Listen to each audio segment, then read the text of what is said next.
adversity? Bring it. The struggle? We welcome it. Snooze on life? Never that. We are Dave Regina and Mike Pirelli, and this is the No Snooze Podcast. Come on.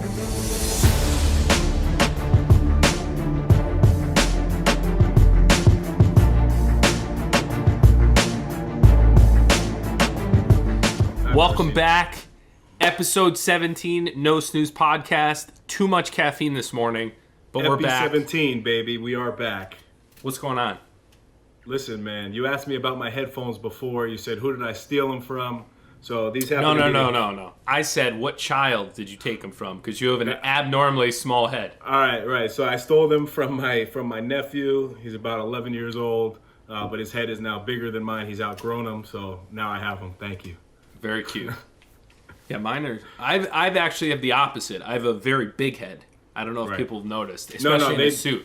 We could see, Mike. The screen is not that big, but your head takes up the entire screen, so that's good. The host of Wheel of Fortune, if anyone watches it, has an enormous head, and every time I watch it, it's so distracting. Look it up. You will never look at the show ever again the same way.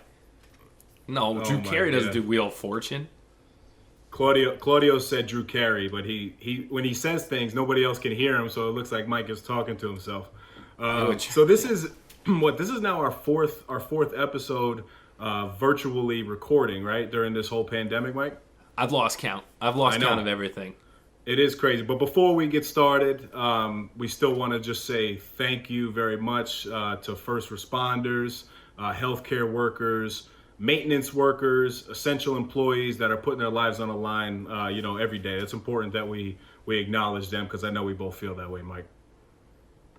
Yeah, definitely. You can't say it enough, and we are a little lighthearted in this podcast, but it is a serious time, and we just like take that moment to tell everyone we're thinking about them. And if you need anything, reach out to us. Yes. All right, Mike. Let's get into the Podbot update, kid. Tell the people what they want to hear. Absolutely on fire. Woke up every day at 4:45. Got my 250 push-ups in by 6:30 every day. I snuck in a couple extra. I'm slowly chipping away at the lead because I see you're not focused on it, which is great. Which this might cause you to do it again. Yeah, don't start the challenge again, Mike. I'm telling you. I looked today, but I'm still 17,000 ahead of you, so I'm okay. I know. It's false sense of security, which is part of my whole plan anyway. Right. But I'm back. I am definitely eating a little more calories than previously talked about. My mornings have been very tight. And then when we hit lunch and dinner, it's pure chaos. But I'm embracing the chaos, and I'm figuring I can add those, the pounds of muscle. So I'm on my way to catching you. I did cut the beard. Beard life's not for me. After 1 week, good, though. I couldn't do it. It looks good. I see the little stubble. My thought is, if I can... Stubbly Pirelli. It goes nice. It works multiple ways. My thought is, if I keep stubble, I can add like 10 pounds and still look the same weight. It looks good, though. I like it. It's definitely a good look. Don't patronize me. Like the pull-up, you're going to ask me? I'm sorry, like the push-up app. No one cares about your body. No one cares. Oh, whatever. Next topic. Wait, no, I wanted to tell you, man. So I added a pull-up bar to the arsenal. I ordered it from Walmart, and I put it in the closet, so I'm getting some extra pulleys in, too. Wait. On top, what closet? On top of the push-ups. The walk-in the bedroom. Oh, the walk-in. But it's not... Is that big enough for a pull-up bar? I could fit in the closet, man. All right? Wait, is it in the doorway, or is it actually in the closet? It's in the doorway. It's in the doorway. I had this vision of you putting a full rack in your closet, like behind the clothes, where you just like open it and you just start and then just pull up. No. So I have that, but then also like the push-up app, where you're able to like record stuff. I've been big on the Peloton lately. If you haven't noticed. Oh right? No, I haven't. So to date, I have some statistics to share with you, and I've had it for 22 days, and I've been able to log 472 miles and burn 12,400 calories. Putting that into perspective, it's equivalent to 18 marathons biked. Pretty cool. You're not going to be happy with this. Okay. And a lot of your Peloton community is going to get real pissed off. So I'm just saying that ahead of time. I listened to a podcast, and this guy Brendan Schaub, who I've talked about before, he has a Pelly, and he calls himself a thick boy, and he leads the thick boys. He likes to eat. Anyway, he was crushing episodes with Robin, or not episodes, whatever you call them, classes. Classes. And he said he was getting a ton of DMs saying, you got to try a road bike. You got to try a mountain bike. It doesn't compare. Apparently, he tried out the bikes, and he's like, I have to be honest, the Pelly's very easy. That's what he said. So I'm just saying, maybe we'll get you a road bike. All right, shots fired. Maybe you'll get a road bike. I actually have one. Claudio, he's visually upset in the garage. He's gonna be doing like 100 miles. I'm pissed. I'm going to buy a new bike tomorrow. Dave Cycles is actually right down the street. I'm coming to buy a new bike. Well, I mean, in theory, will we buy a Peloton in the future? Most likely. I'm just telling you what I heard. Yeah. So good. while you're... I'm excited. Now that you said that, now I'm going to hold you to it. Once you get that Pelly, because Frank is now involved too. Your brother just got a Pelly. He can't see me, but it's all right. No shots fired. He's doing a good job. Well, I'm trying to figure out is that bait. We don't have room for it unless it's like under our dining table or something. So we're going to put it in the basement. Who built that dining table? I don't know what you're talking about. I don't know if I've talked about this before, but I don't know what you're talking about. Good. But the part of my motivation for getting the basement in order is to get the Pelly down there because I actually put it down there. But I also am a member of Equinox, so I don't know if that's very smart. So that's something in the future. Don't repeat this. Good. Don't let Dana hear this. Good financial advice. Paying $200 a month to go to Equinox to walk on the treadie. That's good stuff. Frozen. It's frozen at the moment. So. All right. Let's talk about the lovely wives. Give us a Prego update. Dana, and she's upstairs for this, but Dana has been cooking up a storm. Really? And I don't know if she's gonna have a big ask at some point, and she's just preparing to hit me over the head with something. But it's been tremendous. I don't know, and I'm not saying that she didn't cook a lot prior, but we were just very busy and we never really sat down and ate meals together. But I'm getting BLTs, I'm getting Big Ziti, I'm getting what else? Meatloaf. Talk to me. She's on fire, but I'm getting all hot and bothered thinking about it. What about you? I like it. So what's crazy, by the time this comes out Monday, we'll be 31 weeks. So it's like time is absolutely flying. The belly is getting bigger and bigger. Baby girl is active. We had a moment the other day, and I texted it to you. But I basically started a recording. I put my hand on Karina's stomach, and I asked, I said something like, tell me how much you love daddy. And she started jumping around. So it was cool. I got it on film. She's definitely a no snooze baby for sure. Unfortunately, she's been waking up my wife every day at between 2 and 4 a.m. and she stays up for an hour and just kicking around in the stomach, man. It's crazy. It's exciting, but nuts. It's wild. We had our first adjustment from the, we're not supposed to say the word because I think YouTube restricts it. So from the virus, we had our first impact. I could not attend a appointment, but Dana was lucky enough she was able to record some quick tidbits. So the silver lining there is we will forever have a recording of one of the heartbeat appointments. So that was pretty cool. But I was kind of sitting there like, when's my text coming? I thought she forgot about me, but she sent it. She was good. No, she won't forget about you, man. Yeah. Ever. It was wild. You're a star, Mike. It's a terrible time for allergies. Terrible. Yeah, no, you know what? Okay, so I saw a pretty funny meme the other day, and it said, I used to cough to cover my farts. Now I fart to cover my cough. It's hilarious when you think about it because you're in public now and the last thing you want to do is go ahead and be coughing. So I guess people are out here farting instead. That's awful. Mike, so no snooze recommendations, baby. What do you got going on, man? So Chris Salvo, who we both know well, my brother-in-law. Love him to death. When he gets on something, he just constantly asks you to do it. So, for example, he asked us to get this Monopoly game.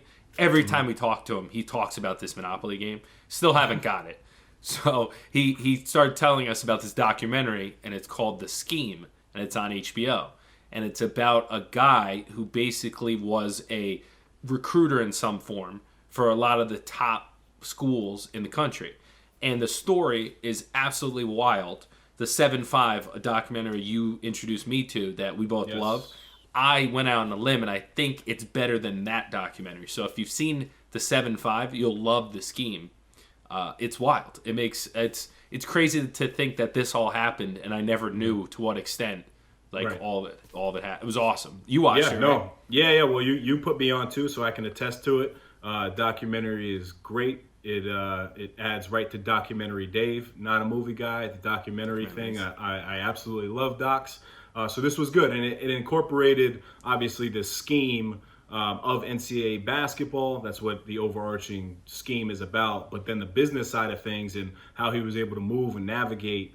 He was a real genius, man, from the age of like 12 years old. But it is a great story. So I got a book. And I know I gave a book last time, but I read 10 pages a day. So go ahead, throw your I was going to comment. say, how is this possible if you're reading 10 pages a day? You can recommend all these books. Are these books you've read like when you were in school for summer reading? Well, this one I've read as well. But no, I'm trying to establish a list. I'm going back to my list to put people on to some just really good books. So this one is called Make Your Bed, Little Things That Can Change Your Life and Maybe the World. His speech at UT, at University of Texas, my cousin actually went there, shout out to Jake. His commencement speech went viral, and that's what it's about. It's Admiral William McRaven, I believe his name is, but it's just basic lessons to change your life, and it's starting with something so small like your bed. And in times like this, the last thing that anybody really has to do these days is wake up and make your bed. But the difference in the mindset that happens when you read this book through little small actions, like we always talk about, great book. Definitely check it out. It's part of that No Snooze Recce list. Love it. Nice. All right, man. So, today's discussion is going to be playing right into the whole pandemic piece and what we're doing in each facet of our lives to basically reevaluate it. This whole pandemic is a crazy experience. Our generation, I don't think, will ever experience anything like this. We all went through 9/11, which was tragic, and it basically caused years and years of living in fear of terrorism, of what can happen. But this is basically a war that we haven't witnessed before. So I think it's interesting to talk about what we're doing in business to reevaluate that, how we're reevaluating our relationships, and then some personal stuff. So you want to start with some business and how you're reevaluating? Yeah, definitely can start there. I think it all intertwines in some form, especially being in the profession I am. It all kind of affects one another. So the biggest thing is now realizing after everything's coming out how long of a term we're going to be at home. I really started to, instead of waiting to find out when we were going to go back to the office, thought in my head, if we're not going back to the office in the near future, most likely we're going to have this baby before I step foot back in my office. If that's the case, the reality is I have to figure out how to work from home more efficiently, and I need to figure this thing out.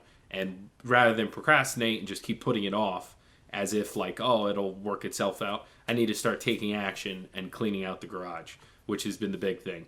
And by committing to doing that, I'm basically committing to a new lifestyle, a new way of business where my home base will be from my home.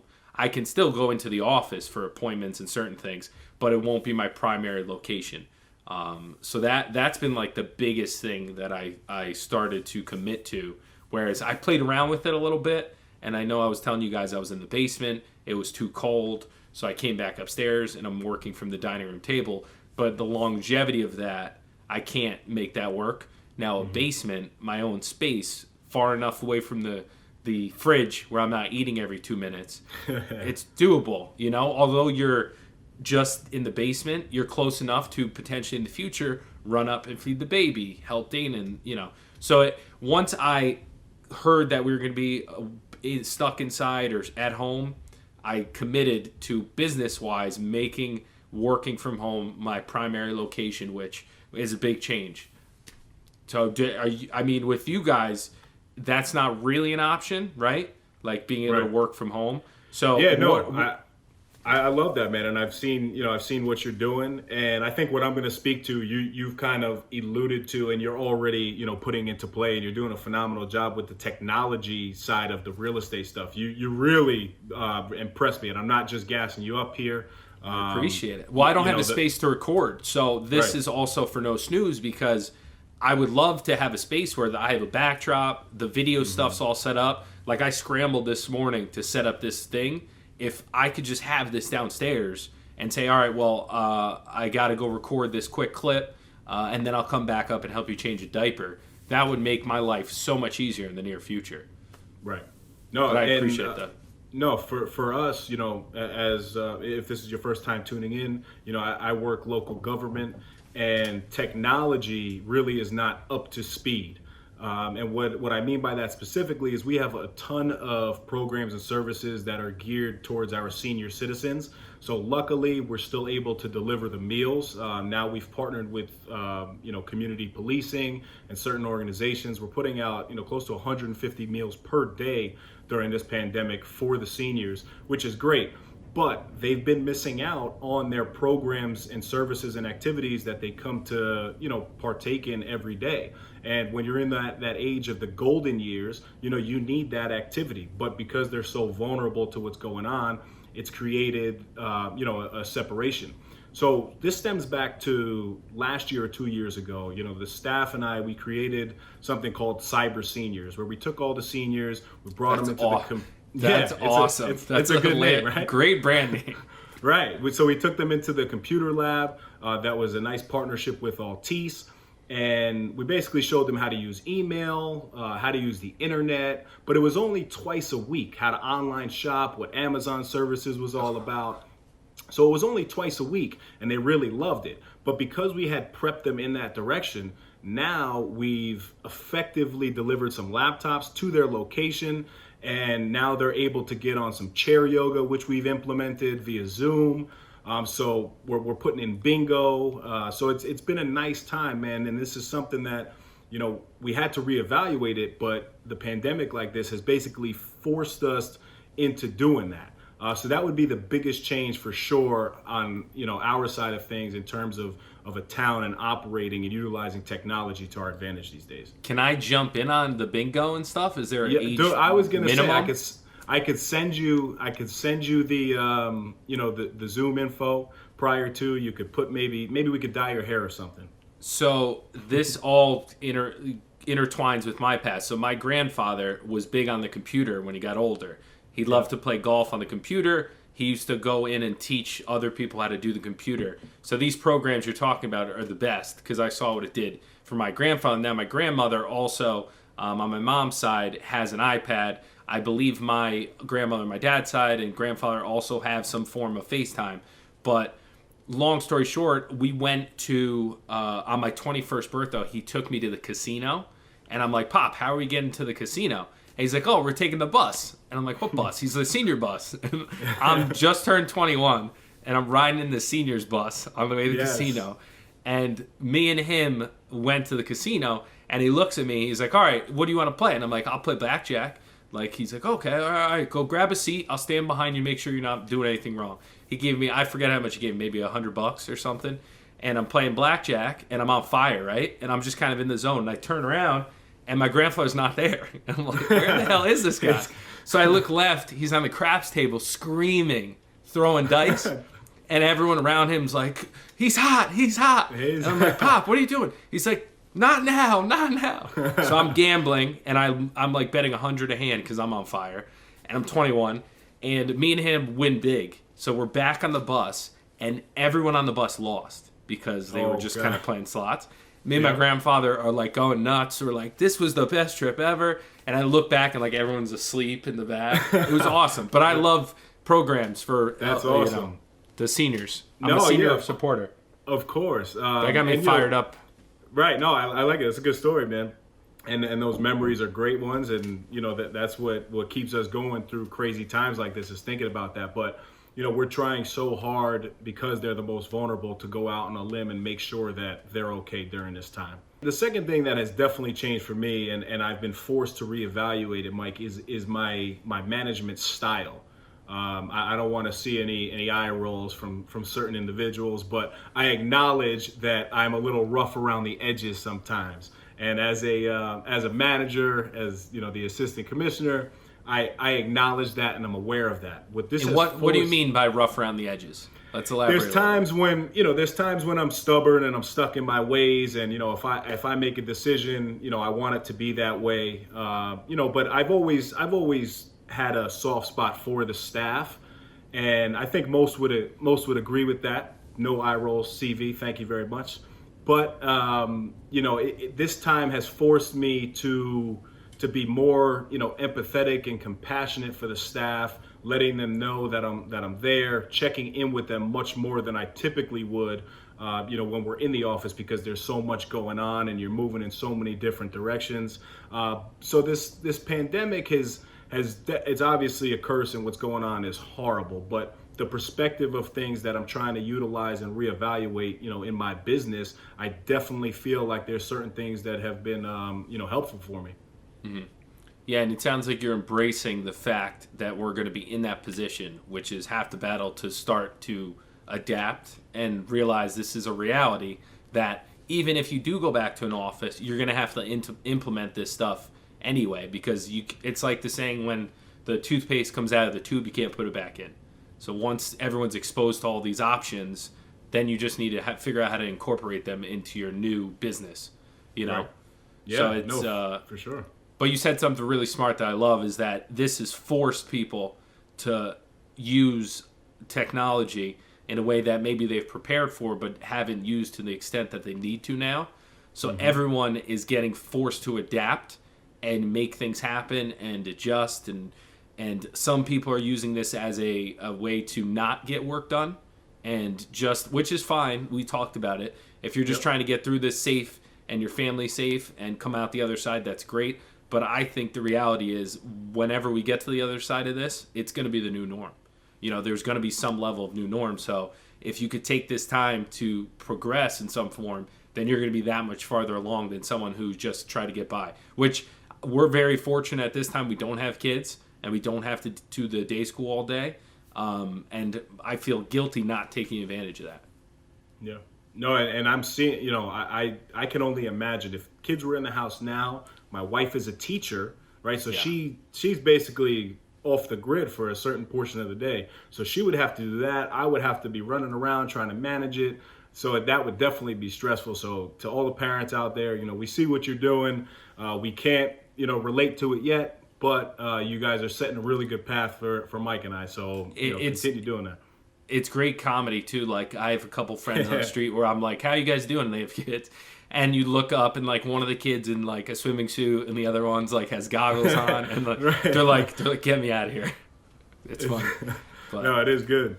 All right, man. So playing right to the the business piece, I think the second thing that you're really forced to like reevaluate at this time is relationships, right? So I was just talking about the coworkers, but I'm gonna move to the relationship with my wife. It's a sad reality, but there's like a global surge in domestic violence cases right now, which I understand, because you're both.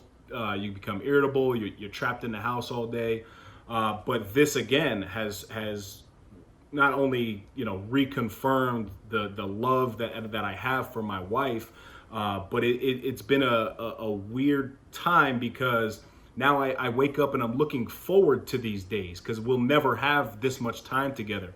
When's the last time you could think about being basically stuck in a house for a month plus, from the second you wake up to the time that you go to bed? Yeah. So you're forced to like cohabitate in a different way, and I think people utilize it. You can utilize it in and it could separate you guys, or if you take advantage of what's going on right now, it could bring you closer together in more ways than not. You hit the nail on the head. Like, I like disagreeing with you, but this time usually for us, this is a busy time of the year. Yep. And when are we ever going to have another opportunity where we're at home right before our wife is about to have a baby, they're pregnant, we could actually take good care of them, we could talk through hard things. It's pretty wild. It's been kind of a blessing in disguise, at least for us in the household. And it's been fun. It's been why I've been reevaluating how I do a lot of my business, because usually I'm out by 8:30, home at 6, 7:30, whatever it is, work nights. And it's like, if I can get a lot done with this whole new virtual world, then that might be something that in the long term is, does wonders for our relationship and being around more. It is a lot of fun. Right. My favorite are the meals, obviously, but you realize how much time you waste, right? Like, you realize how much time just getting to a gym, which I love the gym, but just getting there, getting home, showering, going back to the office, coming home from the office. It's eye-opening. You make a really good point, with the daughters coming. Like, our lives are about to explode in a different way, right? We're getting a head start. We're very fortunate right now that, life is about to become so chaotic with the birth of our daughters, but we're able to basically come so close to our wives and, develop, I don't want to say a new love, but it's a new way to love, because this is the new norm. So it's still finding ways to, we come together for every single lunch, for every dinner, for breakfast, but then we have our time apart. I spend 3 hours a day on that Pelly downstairs while she's upstairs, and then she comes and she tries to use the Pelly, but I'm still on it. So it's we got to work out different things and negotiate every day. And they have bike desks. Yeah, Did you see that? Do they really? But I don't know with the Peloton if you could do it. I'm sure you could. I saw someone post. They have a desk with a laptop and then a bike. You see how much I sweat on that thing? Yeah, my whole laptop would. You'd electrocute yourself. Would break, right? But I'm curious to know, Mike, about, we're talking, so you're talking partners right there, right? Let's talk a little about like clients Family? of yours. Just even, clients of yours. Yeah, I mean, this is a time where I think you can really stand out, and not for like a business sense, just to show who you are. So like, I have a client that is elderly that I always ask, like, I've been going up and showing her property outside. So I asked before I come up, I'm like, listen, I have to go to the store. Do you need anything for me to pick up? Or do you want me to pick up anything for you? It's really not a problem. I know you're trying to prevent how much exposure you have. And, even a thing of milk has made her day. So being able to be very nice. Helpful in another form that you always ask people, but they don't take you up on it. But now they actually need you. It's been nice to be able to give back a little bit. To a lot of clients, but it's a lot of very rewarding. Very rewarding. It's a lot of communication. It's a lot of following up, saying, "Listen, we don't have any showings this week. We have a lot of exposure. I'm not sure what the next week ahead is, but I'm doing X, Y, and Z for our virtual presence just to make sure that we're still getting exposure." So it's a different conversation daily, and the deals are. Communication is still key, but even more so because you're not seeing people face to face. So you're leaving more of a thorough email, a Dave-like email, where it goes into a lot of items because you're not having that face to face. You are having phone calls, but you don't have. I don't know what it is, but it's just forced me to be more thorough on a lot of the communication. But I think what you're saying is spot on, but it's. And this is applied to any industry out there right now. But this also, from what you're saying, like, if I'm a buyer, this could be a really good time to come up with an excuse to back out of these deals. So what is it that you're doing on your side of things as a real estate agent to represent me in ways that you haven't done before? And the stuff that you're talking about, it makes perfect sense, man. And I really give it up to you, because you have to go grind and get it right now. Like, nothing is coming your way. I'm fortunate to still receive my salary, so I see it, man. I acknowledge it, and I think you're crushing it. Well, yeah, that's kind of what I talked about before. I appreciate it, obviously, but it's a time where you really can stand out. And I've been preaching this to people that I've been trying to get listings for forever, that I can compete with big companies because I do all this stuff myself.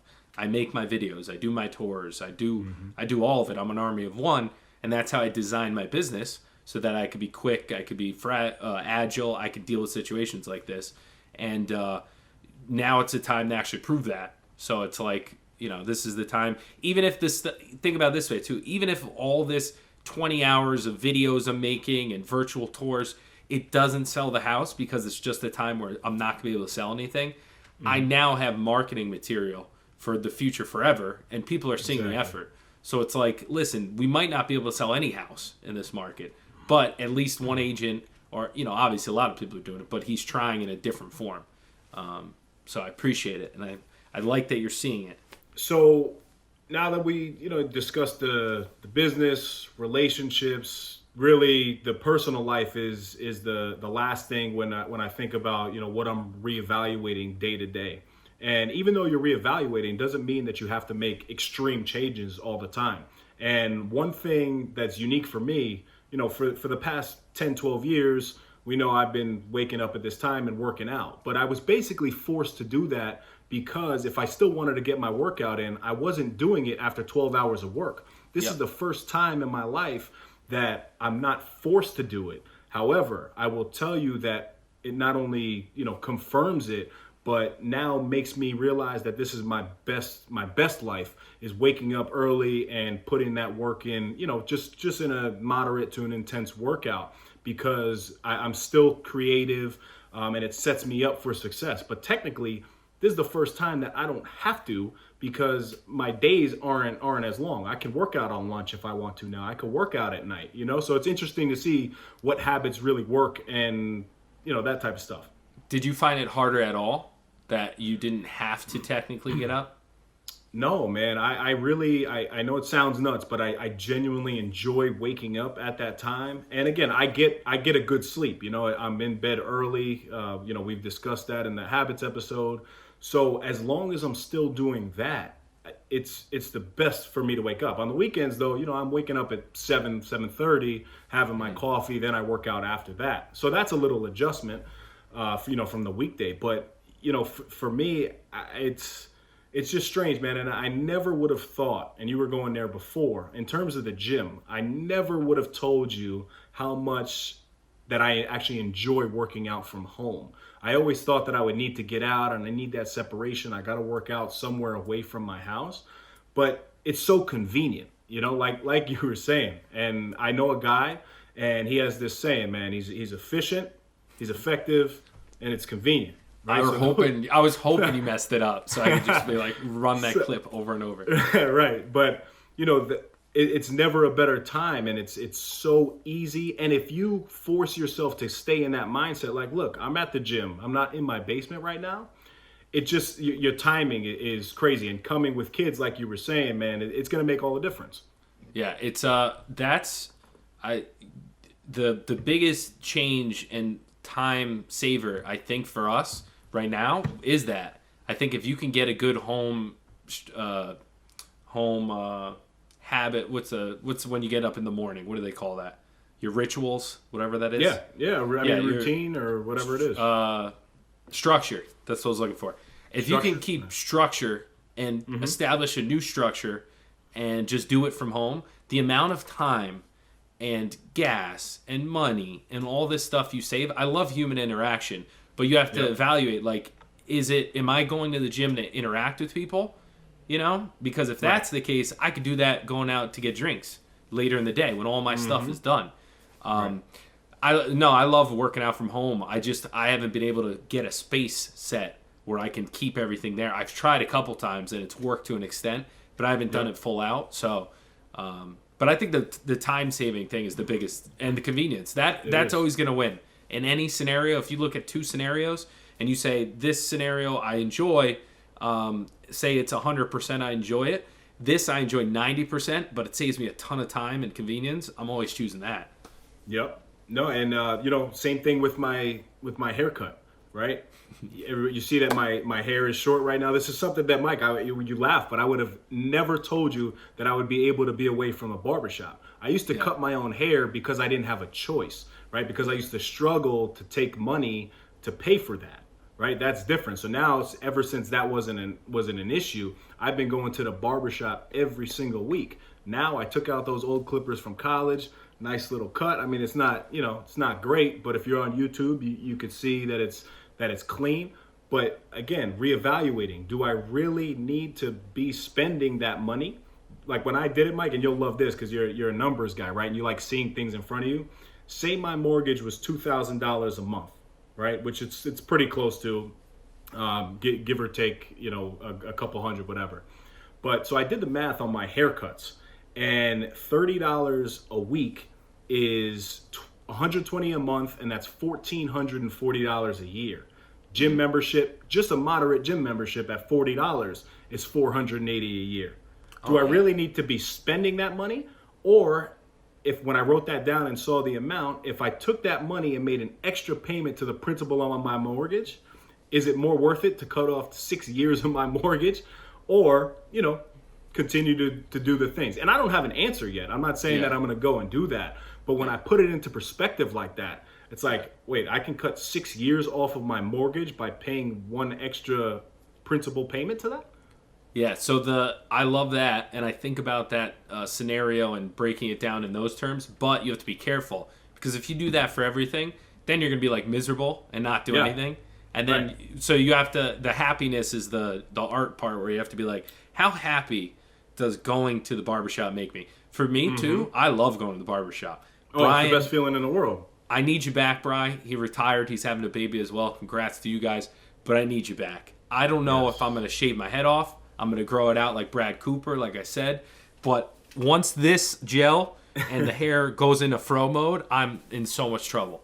So I don't know what to do. I don't know, man. I'm not saying. But look, you used to have a fade. I used to love it on you. I would like to see you with a nice fade in the beard. I can't fade, though, at home. I can't do it myself. No, even at the barbershop, I'm saying. But if you were to just take it off, man, it's a clean look on you.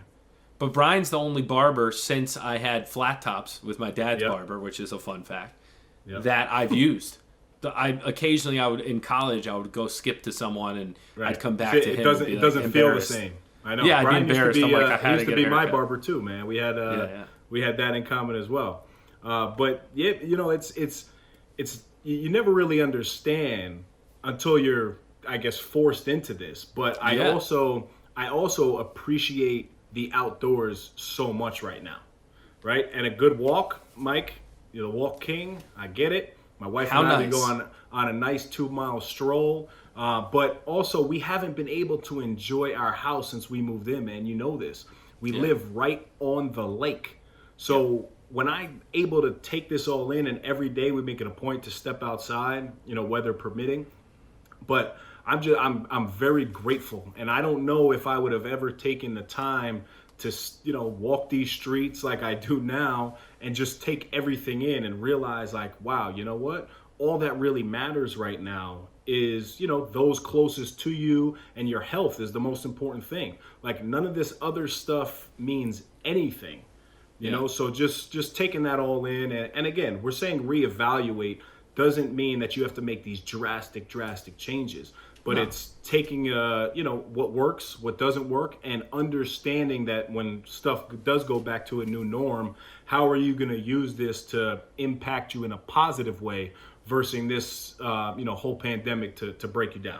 Yeah, and everyone gets wrapped up in their day-to-day, so they don't have time to work on their lifestyle and work on and look at it and be like, do I really need to work this many hours? I could still be as productive in a shorter time period. Yeah, maybe I don't have that extra one listing a year, but does it make sense? And that's something I always struggle with, because I'm very, ever since I was younger, I've always been looking at that, more is more mentality, where I think at some point there's good enough, and then refine it so that you can grow in a sense, but you're not straining yourself as much. So you have a level of not stress, because stress is always going to grow, but you have a level of output and hours and all that stuff, and then just trying to make it more efficient, so you're growing, but you're not putting out a crazy amount of output, So I wasn't thinking of sharing this, but now you just brought this to me. You know how much I work on a day-to-day basis, right? Yeah. Like you've known the amount of hours and the grind and what I've been able to do, and I'm proud of that, man. I'm not going to take anything away from it, but I have recently, I'm a consultant. I'm a consultant as well on the side. So I've now lost out because of this whole pandemic on what's going on. So there's been a certain organization that I've been consulting with for years that I'm actually technically laid off of. And again, it's side money, but it was extra hours throughout my week, 20 plus hours of my week.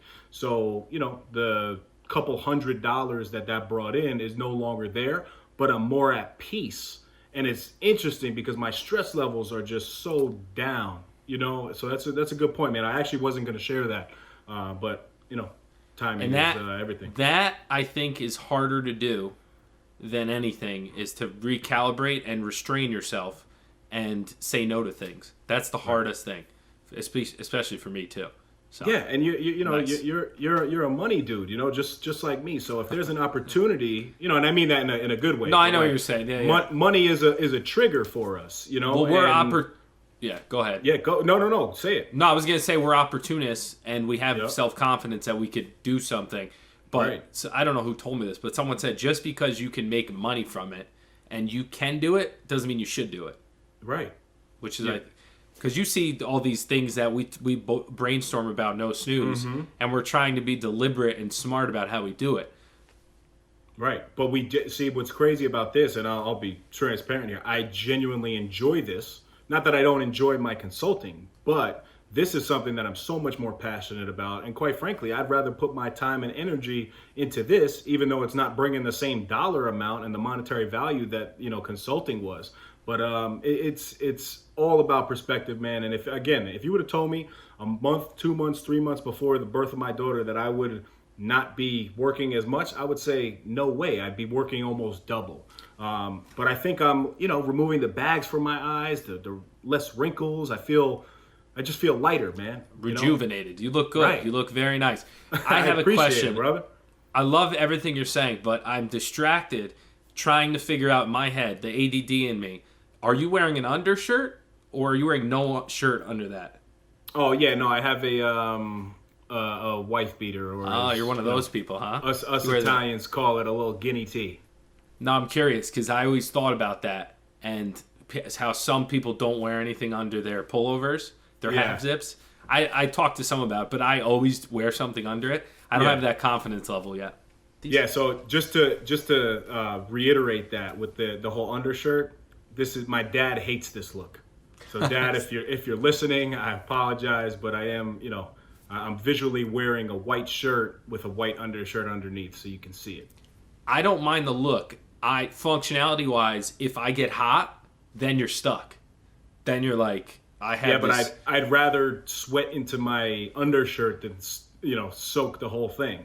But the fact you're sweating makes me uncomfortable. That like you're forced to sweat. I mean, maybe that's your mentality. Well, listen, man, I keep my house freezing cold. You heard my wife; it's 62 degrees in here, so I'm not sweating now. But like when I just always wear wife beaters. I had them. What's the proper? I think they're called A shirts. I can't. I wouldn't say that. Yeah,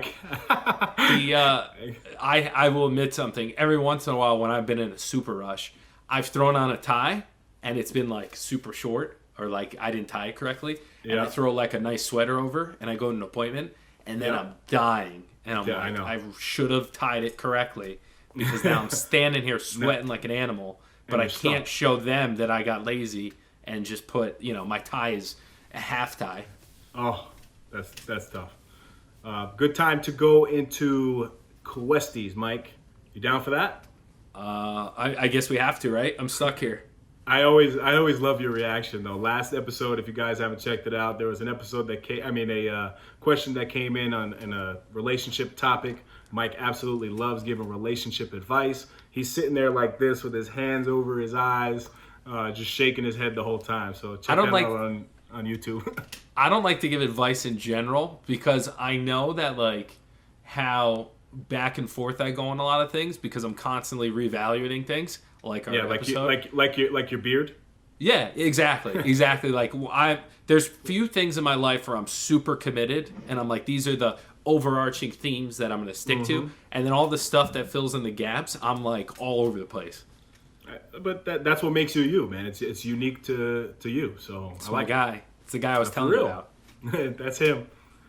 So Allie wrote in, Mike, I've always struggled with my boss, but now virtually it's been even worse.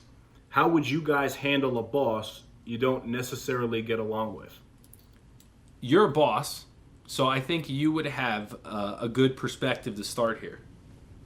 Nice. I like that. It's true. So if this were me, and I've actually been in this situation, and not as the boss, as the employee, but just not whether I liked him or her or not. That's one thing. But there were a lot of disagreements, and I didn't necessarily understand how they like to manage. It was completely opposite of mine. So what I chose to do was I kept everything in writing. Right? I knew that I had to call a meeting to establish what was it that I needed to get done specifically. Now, once that was specific to me and you told me exactly what my tasks were, now I can take that and I separate the personal relationship from it. If you can, as a boss, still sit me down, even if you don't agree with what I'm doing as an employee or my personal life, but you can tell me the tasks that I need handled, I was logging that stuff. All my communication is in writing, CC to the other supervisor if there is a chain of command, and keeping everybody informed. People these days they don't like to utilize the CC button because they think that it's like throwing people under the bus. I can tell you, from a management perspective, I don't feel that way at all. I actually want all of my team members to CC me and all the other supervisors in the town because it makes the most sense. And a lot of people may not know what's going on, but you keeping them included is the way to go. So really my answer to that question is understand your role within the organization and then track that role and keep everything in writing for progression in case you ever did need it to utilize. Love that. I have a thought on this. So everyone has a motive, right? Especially a boss. They're trying to achieve something. They're trying to get their numbers to look better. They're trying to do something. So figure out what they're trying to do and how you can help do that so you get on the good side. That's one. Number two, I would say, why don't you get along? Is it because it's a management style, or is it like you both don't believe in the same things and long term you're never going to get along? And if you're never going to get along but you can deal with it, then you could stay. But if you can't, then you need to find another job. So it's like you got to kind of ask yourself a couple questions. You got to figure out where they're headed and if you align with them. If it's just a clerical thing where you're just pounding out your work like you're saying and you just need to know what you need to do and you don't need to communicate a ton with them, that's not really a big issue. I mean, I don't think, but right. Case by case. There you go. Two answers for you, Ali.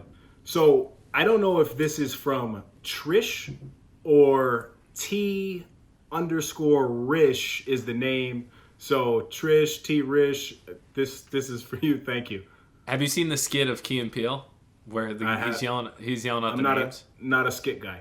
So it's a TV show, and he's like, he looks at names, and he's like, instead of Aaron, he's like, hey, Ron. And then the kid's looking around, and he's like, I'm Aaron. And he's like, don't you ever correct. It's awesome. You should watch it. I'll send it to you. But yeah, T_Rish, I like T_Rish, so we're going with T_Rish. All right. And this is an interesting question. You really haven't seen anything. Anything. Nothing. Well, I can't reference anything without... luckily, the people that are watching... Yeah, apparently. But luckily, the people that are watching can at least get a giggle on the other side. Hopefully. Right. Yeah, no, well, you already know my time. Like we've said, it's taken up by reading 10 pages a day, so I really can't find it. And the Peloton. Right, and the Peloton now. So, all right, T_Rish. I'm doing a case study for my senior... That's so funny. T_Rish. All right. I'm doing a case study for my senior portfolio at FSU and can utilize this for data. When you and your partner disagree, has there been a technique that works for you guys to get through it? You made a really good point before, Mike, when I read you this. You want to... What, about if it's a partner? Which partner? Like who is it? A business partner? Is it a life partner? Because there's different styles. What? Say the question again. when you and your partner disagree, has there been a technique that works for you guys to get through it? So I'll go relationship wise, and maybe you go business wise. Yeah, that's good. Yeah? Yeah. All right. So when my wife and I disagree, we have very different styles. Like, I want to be left alone, whereas she's like, no, babe, we got to discuss this. We got to talk about it now, because she can't really move forward until, something is resolved. Great. And I understand that. But me being the way that I am, and I'm, a little stubborn, and I get hot sometimes in my head. So, like, my thought process is like, I need to cool down and not be so red, right? And then once I'm a little bit greener, I could come out and discuss it. So the technique that works for us right now is literally a combination of the two. If we disagree and it gets hot like that, and it's, something where we're going to go back and forth verbally, I step away, and she now gives me the respect of giving me a certain time frame. But now I have to do my part, and it's worked really well. Whether it's 30 minutes or it's an hour, I take some time to myself to cool off, and then I have to give her the same respect, because she just gave that to me, and now I have to go face my worst fear in the past, because I used to hate talking about things, but now I come back and I discuss it. So it's figuring out the balance, just like anything in life, whether it's your work-life balance or it's your relationship balance, understanding what the two need, and then, coming to an effective solution. So for us, I step away for a minute, and then I'm the one that comes back and we talk it out. I like it. That's good. I think the relationship's a harder one than the business one. So thank you for taking that. Yeah, I got you, man. I got you. For business, when you don't get along, you don't agree with. How do you move forward? It just says you just have a disagreement. So how do you overcome the disagreement? Got it. See, that's why I like all the simple stuff that I send you, because there's less words for me to try to figure out. So I sell houses. I don't. Yeah, I don't read. There's when you disagree with someone in business, they're just like with your boss. You try to figure out why they disagreed, what their motives are. Like, why are they disagreeing with this scenario? Is it because there's something that's restricting them? Like, if I want to buy a property, or I want to secure a property for my clients, and they don't want a closing date of the 31st of April, we'll say, then why don't they want a closing date of the 31st? If it's that they are, getting their rental the following month, then you can come back and say, all right, well, my people really want to close on the 31st. Guys, is it possible for you to extend it to the next month? Can you get temporary housing? Can you ask your landlord to extend their time? Whatever the scenario is, then you can actually try to get the solution. But if you don't know all the facts, then you can't try to make a compromise. So I guess to jump into your ring too with relationships, you got to figure out why people are disagreeing with you. If it's just you don't remember the same way the thing happened, then it's going to be tough. You got to agree to disagree and move forward, which we do all the time. We both remember things very differently. Business, usually it's a fact. It's a fact that you're disagreeing on, or a scenario. So you're able to come to some type of compromise. But if both people aren't budging, then you say, listen, either we're going to come to a compromise or we're moving forward. You have the luxury of not dealing with that person moving forward in some scenarios. Yeah, no, that's a good point. And then as I read it again, maybe they were talking about us. So what Mike and when me and you don't agree.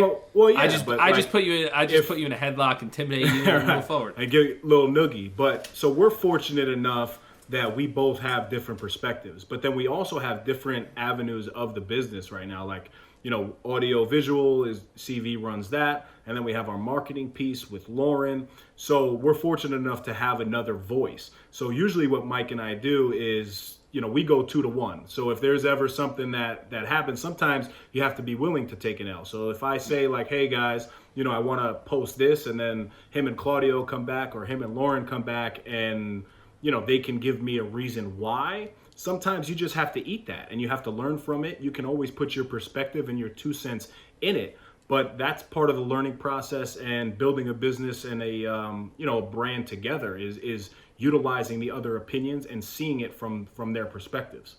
Yeah, I think we compromise really well. Like, Yes, say there's something you want to post and I don't agree with something, and I say, hey, I don't know about this one. Then we try to give the other a solution versus just saying, no, that's crap. We're not doing it. Yep. Just Claudio, we've done to that when he did the logo originally with the drawing. Yeah, but other than that, it's been right. And Claudio's good at that too, though. Right, for the three of us, though, we can. I won't pull Lauren into this because we are. I'd say we are more sensitive. When it comes to Mike, Claudio, and I, we want things done our way, right? So when you have three different voices, it's tough. But we have been able to also allow whoever is in charge. Like if Claudio puts something, out there that is on behalf of audio visual, give us a reason why. And most likely we're going to go with it because you're the expert, right? We tell Lauren that all the time. Yeah, like, we defer. Lauren, right. This is what your expertise is in, so go out and do what you got to do. And that's also big. If you're in a business with partners that you don't really trust, why are you in business with them? If Mike gives me a really good technique on something and then he could back it up with something that he's done in his business, even though I don't agree with it, go with it. And I need to be willing to do that. And same vice versa for him too. So understanding your lane.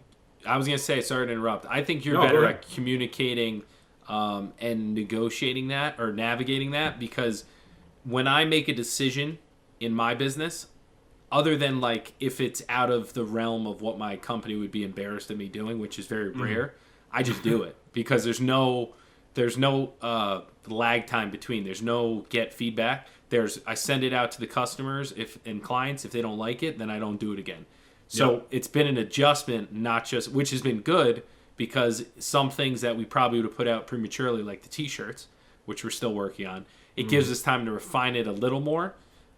So you're pretty good about like slowing me down when we're doing something and asking me questions where I'm like, oh yeah, I didn't think of that. Do the same. You do the same to me. So it's a really good balance. And yeah, I mean the biggest thing though is trust, communication, right? Whether that's your work relationship, your partner in your life, side hustle, whatever it is, trust, communication. I think two biggest things. I like how you brought that full circle. Very nice. Mike's favorite section. To snooze or not to snooze, aka would you rather? Would you rather have to grow all your own food or sew all of your own clothes? Wow. Right? This is but good. anything you eat, you have to grow it, and then anything you wear, you have to sew it.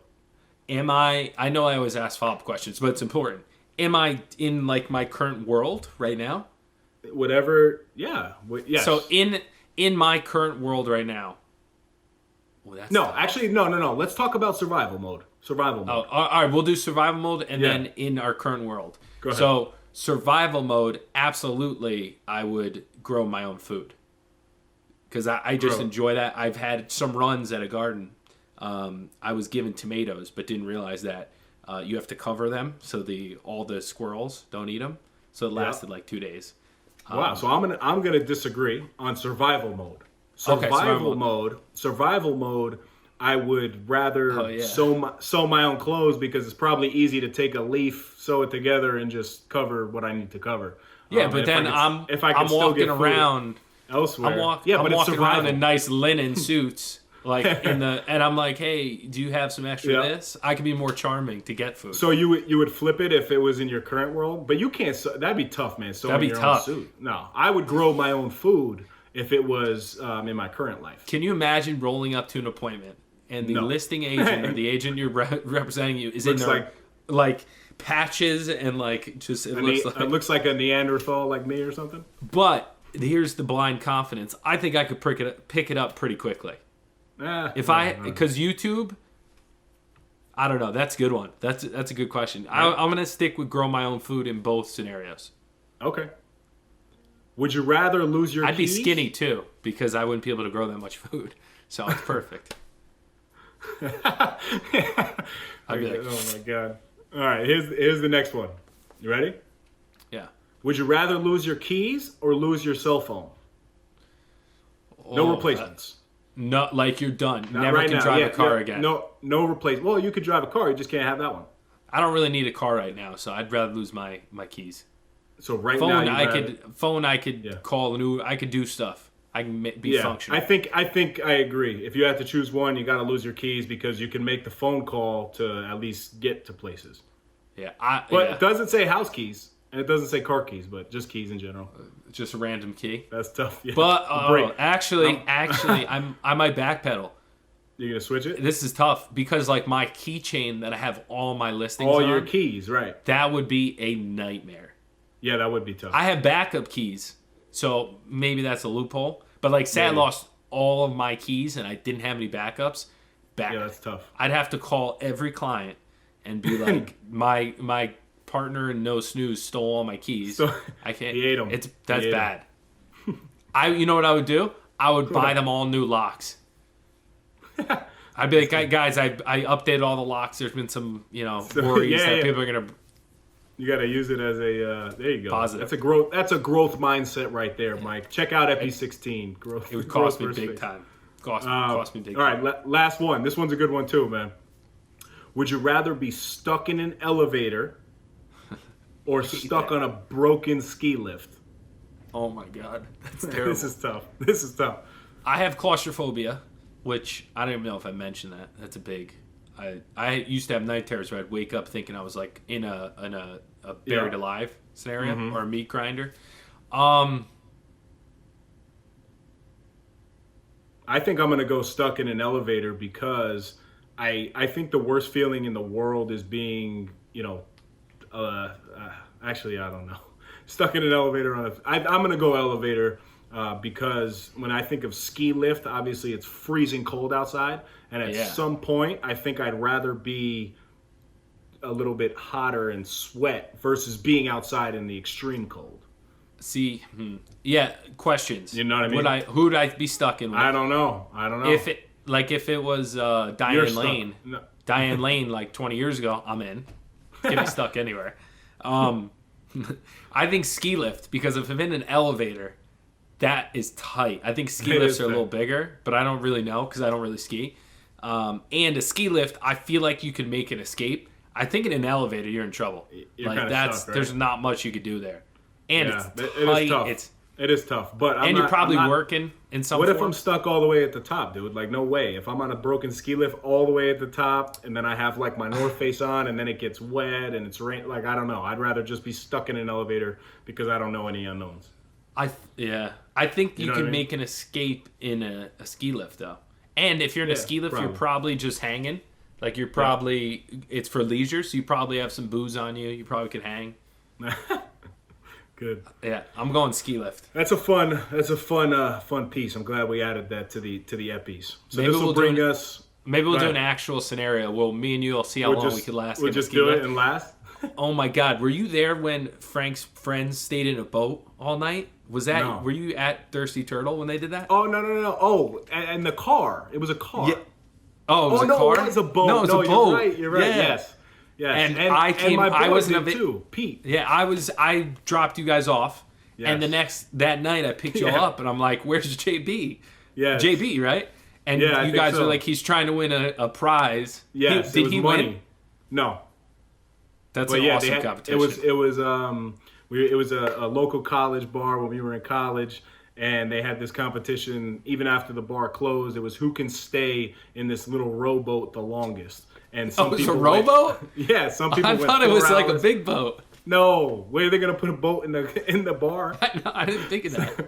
Yeah, so I don't. For some reason, I think it was a car or a boat, but either way, it was in the actual vicinity of the bar, and they just crowded all these people in it, and it was the last one to leave. So it was crazy. We should do that. That's awesome. All right, man. That was a solid one. So this will bring us into Dave's Dime of the Week. Dimes. Eventually, all the pieces fall into place. Until then, laugh at the confusion, live for the moment, and know that everything happens for a reason. Ooh, that was poetic. Very nice. Right? You've been reading lately. I have to read that. Yeah, well, that's true. This is Miguelito's Mantras. Ito.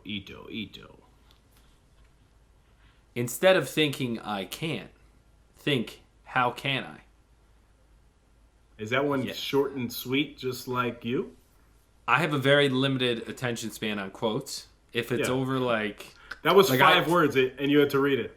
I know you don't like to be honest, but I tail off in conversation sometimes when someone reads like a big blurb. Like if they cite something, Dana will read stuff to me after we watch a doc about what actually happened, and I just sit there blankly, and I'm like, I don't know what you're saying, especially if you're reading it to me. So you're becoming a Neanderthal. No, because audiobooks, I love audiobooks. Yeah. I don't know. All right. Maybe I'm lying. Maybe I'm lying to you. So Mike, final piece here. Heat on the feet. What do you got? I'm going to hit you with a bonus dogs in the lapel. I like that. And then I got, remember, this is going to be on the recording. This is my favorite part, though. When he brings his leg up. Wow. I got to stretch, dude. That's Pete. It's my dog. dog. A lion? That's a lion. It's a Leon. Lion King. It puts me in the mode. I've had people ask me on your socks because it really doesn't match with anything. That's good. So anybody in the sock business, my boy needs a couple extra pairs now. This is Epi 17. He's he's only repeated once, so he's got to be running out of socks soon. So anybody out there, send my boy some socks. Yeah, if I get enough socks, I'll just burn the pair at the end of every episode. Like on Cribs, we used to pop fresh socks. Do you remember that from Cribs? Yes. Dame Dash, I think, was the one who did that. He's like, I never wear the same pair of socks twice. Wow, man. This was a fun one. I really enjoyed it. Solid Epi in the books, Mike. Until next time, stop snoozing. Get up and get after it. My man.